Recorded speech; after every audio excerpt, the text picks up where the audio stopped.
আসসালামু আলাইকুম রহমতুল্লাহ বরকাতুহু। আসসালামু আলাইকুম সালাম ম্যাডাম।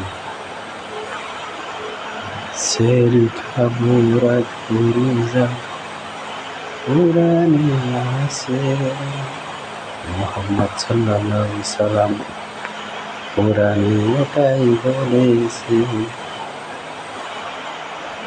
সন্ধ্যের পরে রোজা খোলা হাদিসে আছে মোহাম্মদ সাল্লাল্লাহু সাল্লাম এটাই বলেছে।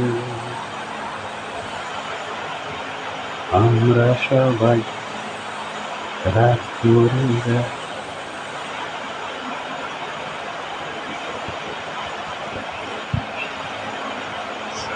সেরি খেয়ে ইফতারির সময় সবাই একসাথে